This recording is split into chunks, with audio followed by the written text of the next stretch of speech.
നോമ്പ് മുറിക്കാൻ ഉമ്മ നമ്മുടെ കൂടെ ഇരിക്കാറുണ്ടാവും. കരിച്ചതും പൊരിച്ചതും ഉച്ച മുതലാക്കിയിട്ട് ഇരിക്കാറുണ്ടോ? ഇല്ല അല്ലേ? ഉപ്പാക്ക് ചൂടുള്ള ചായ എടുക്കട്ടെ, എന്നിട്ട് ഒരു ഈത്തപ്പഴം തിന്നിട്ട് അള്ളാഹു ലക്ക സുൽത്ത് ചൊല്ലിയിട്ട് ചായ എടുക്കാൻ വേണ്ടി പോകുമ്പോ കടിയെല്ലാം കാലിയായിട്ടുണ്ടാവും. ഉമ്മ കയ്യിൽ പരിഭവം ഉണ്ടാവും. മക്കള് തിന്നതിൽ എന്തെങ്കിലും പ്രശ്നമുണ്ടാവും. ഒരു 2 പത്തലും കറിയൊക്കെ ഒഴിച്ചിട്ട് ചായ എടുത്തിട്ട് ആ 3:30 എണീച്ചിട്ട് മെഷീൻ പോലെ അടുക്കളയിൽ പുകയിൽ വർക്ക് ചെയ്ത, എഞ്ചിൻ പോലെ വർക്ക് ചെയ്ത ആ സാധു പെണ്ണുങ്ങൾ, ആ ഉമ്മ നമ്മുടെ പൊന്നുമ്മ തിന്നാനിരിക്കുമ്പോഴായിരിക്കും നമ്മള് റൂമിൽ നിന്ന് കരിയുന്നുണ്ടായാലും 1.5 വയസ്സിൽ 1 വയസ്സിലൊക്കെ. ആ ഉമ്മ നമ്മളടുത്തേക്ക് വരുമ്പോ കാഷ്ടിച്ച് മൂത്രയിച്ച് വൃത്തികേടാക്കിയിട്ടുണ്ടാവും. നമ്മള് പമ്പേഴ്സ് ഒന്നും അന്നില്ലല്ല ഉണ്ടാ. അങ്ങനെ നമ്മളൊക്കെ വൃത്തിയാക്കാൻ വരുമ്പോ ഉമ്മ മൂക്കിന് കൈവക്കോ? കാഷ്ടവും മൂത്രവും മണത്തിട്ട് ദുർഗന്ധം കൊണ്ട് ജീവിതത്തിൽ വെച്ചിട്ടുണ്ടാവൂല. അവർക്കെന്തോ മണക്കൂല. അതന്നെ അതിന്റെ സംഭവം. അതെന്തോ ഒരു സംഭവം. അവർക്കത് മണക്കൂല. ഉമ്മ ലാനത്തൊന്നും ചെയ്യൂല. ഉമ്മ ശപിക്കുകയും ചെയ്യില്ല.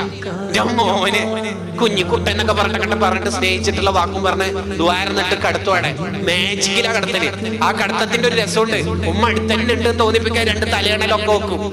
എന്നിട്ട് ചെരുപ്പ് ഇടുമ്പോ എന്റെ മോള് എണീക്കോന്ന് പേടിച്ചിട്ട് ചെരുപ്പ് എടുത്തിട്ട് അപ്പുറത്തേക്ക് പോകുമ്പോ നേരത്തെ വെച്ച പത്തലൊക്കെ മരക്കഷ്ണായിട്ടുണ്ടാവും ഉണങ്ങിയിട്ട്. പരിഭവം ഉണ്ടോ ഉമ്മക്ക്? ഇല്ല. പ്രസവിക്കുമ്പോ വേദനയിൽ ടെൻഷൻ ഉണ്ടാ? ഇല്ല. നമ്മുടെ കാരണം കൊണ്ട് നമ്മുടെ ഉമ്മന്റെ ഉപ്പന്റെ കണ്ണെന്ന് ഒരു തുള്ളി വീണാൽ മുഴുവൻ തീർന്ന്, ജീവിതം മുഴുവൻ തീർന്നു പോയി. വരുത് ആ കണ്ണെന്ന് വരാൻ പാടില്ല.